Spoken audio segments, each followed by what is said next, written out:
Hello guys, പുതിയൊരു വീഡിയോയിലേക്ക് എല്ലാവർക്കും സ്വാഗതം. ഹെവൻ്റെ പിറന്നാൾ കണ്ടൊരു മാസമായി. പക്ഷേ ആ പിറന്നാളിൽ കേക്ക് കട്ട് ചെയ്യുന്ന ആ ഒരു വീഡിയോ ഇതുവരെ പോസ്റ്റ് ചെയ്യാൻ കഴിഞ്ഞിരുന്നില്ല. കുറേ തിരക്കിലും കാര്യങ്ങളൊക്കെ ആയിപ്പോയി. പിറന്നാളിന് സ്റ്റേജ് ഡെക്കറേറ്റ് ചെയ്യുന്നതും ബാക്കി കാര്യങ്ങളൊക്കെ സെറ്റ് ചെയ്യുന്നതായിട്ടുള്ള ഒരു വീഡിയോ ഒക്കെ ഉണ്ടായിരുന്നു. അത് ഞാൻ മുന്നേ പോസ്റ്റ് ചെയ്തിട്ടുണ്ട്. അതിനുശേഷം എൻ്റെ സിസ്റ്റർ സുബിയുടെ കല്യാണം കാര്യങ്ങളൊക്കെ ആയിട്ട് അതിൻ്റെ തിരക്കിലായിപ്പോയി. അതാണ് കേട്ടോ ഈ വീഡിയോ അപ്ലോഡ് ചെയ്യാൻ അത്രയും ലേറ്റായി പോയത്. ഈ വീഡിയോയിൽ ഞാൻ പറഞ്ഞിരുന്നു ഇതിൻ്റെ ബാക്ക്ഗ്രൗണ്ടും കാര്യങ്ങളൊക്കെ ഒരു സ്കൈ ബ്ലൂ അർജൻറ്റീന ആ ഒരു തീമിലാണ് ഇത് കംപ്ലീറ്റ് ചെയ്തത്. അപ്പോൾ അതൊരുക്കങ്ങളും കാര്യങ്ങളൊക്കെ ചെയ്യുന്നതാണ് കേട്ടോ. ഇവരൊക്കെയാണ് അണിയറ പ്രവർത്തകർ. ഇവരൊക്കെയാണ് ആ തീമിൻ്റെ അകത്ത് കാണിച്ച അതേപോലെ തന്നെ ഈ ഒരു ഫംഗ്ഷൻ്റെ സ്റ്റേജ് സെറ്റ് ചെയ്ത് തന്നത്. ഈ കാണുന്ന കാര്യങ്ങൾ കംപ്ലീറ്റ് നമുക്ക് സ്പോൺസർ ചെയ്തത് സനോറ ഇവൻറ്റ് സ്റ്റൈലിങ്ങിൻ്റെ ആയിഷയാണ്. കഴിഞ്ഞ വീഡിയോയിൽ അതിൻ്റെ ഇൻസ്റ്റാഗ്രാം പേജും കാര്യങ്ങളൊക്കെ ഞാൻ മെൻഷൻ ചെയ്തിരുന്നു. അപ്പം അത് ഫോളോ ചെയ്യാത്തവരൊന്ന് ഫോളോ ചെയ്യുക. പേജ് ഒന്ന് ഓപ്പൺ ചെയ്തിട്ട് കംപ്ലീറ്റ് അവരെ ചെയ്ത വർക്കുകൾ കാര്യങ്ങളൊക്കെ ഒന്ന് കണ്ടു നോക്കുക. അപ്പോൾ കാര്യങ്ങൾ ഞാൻ കൂടുതൽ വലിച്ചു നീട്ടുന്നില്ല. ബാക്കി കേക്ക് കട്ടിങ്ങും ബാക്കി പരിപാടികളൊക്കെ നമുക്ക് നേരിട്ട് കാണാം.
അപ്പോൾ കേക്ക് കട്ടിങ്ങും പരിപാടിയൊക്കെ ഉഷാറായിട്ട് കഴിഞ്ഞ് അതിനുശേഷം ഹെവൻ എല്ലാവരും കൂടെ നിന്ന് പോയി ബർത്ത്ഡേ ബോയ് നിന്ന് എടുത്ത് കൊഞ്ചിക്കേണ്ട എല്ലാവർക്കും കൂടെയും പോയി കറങ്ങി അടിച്ച്. അപ്പോഴാണ് നമ്മളെ വൈശാഖ് പറയുന്നത് വൈശാഖിന് കുറച്ച് ഫോട്ടോസ് എടുക്കണം കേക്കും വെച്ചിട്ടെന്ന്.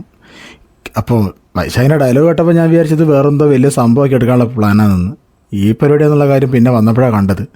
ഫോട്ടോ എടുക്കാൻ വേണ്ടി വെച്ചുകൊടുത്ത കേക്ക് എടുത്ത് 2 കൈകൊണ്ടും കുഴച്ച് അത് ഡ്രസ്സിലും തറയിലും എല്ലാ സ്ഥലത്തും ആക്കി അതിനകത്തൊരു പീസ് എടുത്ത് കഴിക്കുകയും ചെയ്തിട്ടുണ്ട് കേട്ടോ. അതേസമയം തൊട്ടപ്പുറത്ത് ഫുഡിൻ്റെ പരിപാടികളൊക്കെ നോക്കിക്കൊണ്ടിരിക്കുകയാണ് എല്ലാവരും. കസിൻസും ചേട്ടന്മാരും ഇളച്ചന്മാരും എല്ലാവരും തന്നെയാണ് കേട്ടോ പരിപാടികളൊക്കെ നോക്കിയത്. അപ്പോൾ ഫുഡിൻ്റെ സമയമായിരുന്നു. പിന്നെ അപ്പം വന്നവരെല്ലാവരും ആ സമയത്ത് തന്നെ ഫുഡ് കഴിച്ചു. പിന്നെ ഓരോ വിശേഷങ്ങളൊക്കെ പറഞ്ഞിരുന്ന് എല്ലാം കൂടെ പരിപാടി എന്നെല്ലാം അടിച്ച് പൊളിച്ചങ്ങോട്ട് തീർത്ത്. അപ്പോൾ ഈ വീഡിയോ ഇത്രയേ ഉള്ളൂ. ഈ വീഡിയോ എല്ലാവർക്കും ഇഷ്ടപ്പെട്ടെന്ന് വിശ്വസിക്കുന്നു. വീഡിയോ ഇഷ്ടപ്പെട്ടാൽ ഷെയർ ചെയ്യുക, ലൈക്ക് ചെയ്യുക, കമൻറ്റ് ചെയ്യുക. പിന്നെ ആദ്യമായിട്ടാണ് വീഡിയോ കാണുന്നതെങ്കിൽ സബ്സ്ക്രൈബ് ചെയ്യുക. അങ്ങനെ ഇനി പുതിയൊരു വീഡിയോ കാണുന്നവരെ എല്ലാവർക്കും ബൈ.